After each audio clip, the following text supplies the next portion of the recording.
President Trump and Israeli Prime Minister Benjamin Netanyahu behind closed doors in a high-stakes meeting at Mar-a-Lago. Here are some of the major headlines. President Trump addressing reports of Iran building back up their weapons programs, saying if Iran builds up, we will, quote, knock them back down. Trump is also saying that although Netanyahu can be, quote, difficult, he has led Israel through a tremendously difficult time. He's taken Israel through a very dangerous period of trauma. Israel with other people might not exist right now, if you want to know the truth. That's a pretty big statement, but it's true. The meeting comes as Israel comes under increasing pressure to move forward in the second phase of Trump's historic peace plan for Gaza, which includes Hamas giving up its weapons and Israeli forces withdrawing from Gaza. Joining me now from Mar-a-Lago is the Israeli ambassador to the United Nations, Danon. Ambassador, thank you so much for joining the program. What is the biggest source of friction when you think about moving on to phase two? Thank you for having me, Taylor. First, we saw today that there is no daylight between Israel and the U.S. There is no daylight between Prime Minister Netanyahu and President Trump. And we discussed the issues, regarding Gaza. We still have the last hostage, Ran Gvili, in the hands of Hamas. And according to the agreement, we should receive all the hostages back to Israel. I hope it will happen sooner than later.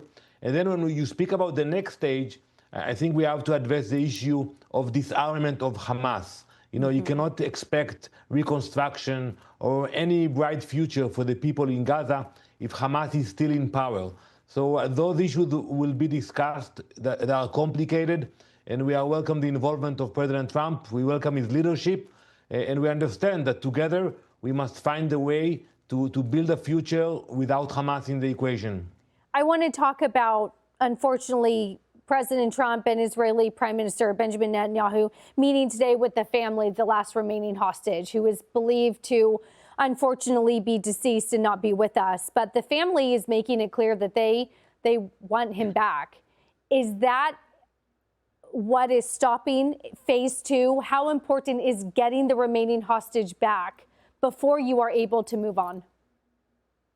Taylor, it's our moral duty. I met Ran's mother yesterday when she landed from Israel, and she told me, don't leave us behind. Don't move forward and leave our son in Gaza. And I told her it will not happen. We have a commitment. And also, according to the president's plan, it says very clearly that the next stage will start after all the hostages are back. And we are committed to bring Ran home to a proper burial. It's our moral duty, and we will make it happen. But it will require more pressure. Unfortunately, we saw that with Hamas, the only language they understand is when there is pressure on them. So talk to me about that, because you said the second part of your answer was another way to move forward is once Hamas is no longer in power. You could argue that the president tried with the bunker busters to isolate Iran and then therefore isolate Iran's proxies, Hamas, Hezbollah, to name a few. Has that not been enough? What does Hamas no longer in power? What does that world look like to you? Well, first we have to give credit to President Trump for showing leadership and pushing Iran back. They were very close to acquiring nuclear capabilities, and the successful attack of Israel and the U.S., pushed them back. It's not over yet because they still have the intentions. They still try to rebuild their abilities. But regarding Hamas, it's complicated because we were able to clean up about half of the Gaza Strip, but still you have the city of Gaza where Hamas, they are still in charge of the city. And it's going to be very hard to think about reconstruction when they are in charge. Nobody is going to invest. No one is going to send troops to stabilize the region if Hamas is there. So I think the first challenge for all of us is to find a mechanism to remove Hamas from the game. So that sort of transitions nicely into how Trump, the administration, and Marco Rubio, Secretary of State, has been talking about this board of peace, a sort of transitional board, if you will, to oversee peace in Gaza. Are you on board with that plan too? Do you like that idea? We welcome new ideas. We welcome the involvement of international players that want to add stability to the region. But we are also very practical, and we understand that they will not be able to operate only in areas where it will be safe for them. And it will be safe for them in areas where Hamas is not in charge. So I think we cannot ignore it. We cannot ignore the elephant in the room, that today any international force can actually take action in areas that we fought and we cleaned them. And I think the challenge is now to find a way to increase the involvement of those forces to other areas. Some of the other areas we've been talking about is Iran's power. There have been some conflicting reports about Iran carrying out ballistic missile tests. Tehran is also trying to figure out its messaging around this. How do you view Iran at this moment? We've talked about its proxies, Hamas, Hezbollah. Iran specifically, how do you think Israel's relationship looks like with them?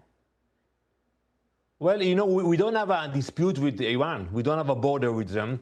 The only problem that they have extreme ideology that promotes hate against Israel, against the US, and they're putting all the energy of the country and the resources for that, you know, instead of building infrastructure and allowing the people to live normal life in Iran, they're doing exactly the opposite. And we expected that after the attack, they will get the message and they will recalculate the direction they are heading. But unfortunately, it didn't happen.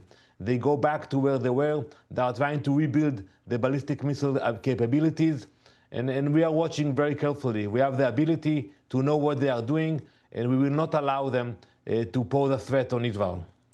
Ambassador, I want you to stay with me. I just want to quickly alert our viewers. We are looking at live footage right now where we are expecting to hear from President Trump as well as Israeli Prime Minister Benjamin Netanyahu, who are going to be speaking and maybe potentially taking questions. We'll see, of course, after their meeting. So we will continue to be monitoring this.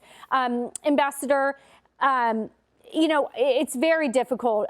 Going all the way back to 2015, Iran has said that in 25 years, Israel won't exist. Well, it's been 10 years from now, and Israel still very much exists.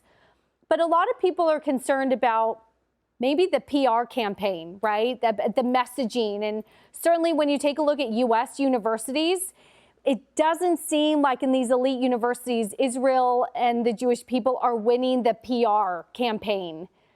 How do you change that, if at all? Well, first, I agree with you. We have to do more. But I prefer to be where we are today, that we were able to neutralize the threats of Hezbollah and Hamas, to where we were on October 8th, that many people showed sympathy, and we were the victims after we were seeing the horrible massacre of October 7th. But I think we have to do more. We have to improve the messages. You know, it's very easy to spread lies. You know, when you take, for example, the lies about genocide or starvation, you know, we have the facts, but when we try to expose the fact that at the UN, it is being ignored. Well, Ambassador, I really appreciate your time today and helping to discuss this very complicated issue with me and with our viewers. So, Ambassador Danny Danon, thank you for your time. Thank you very much.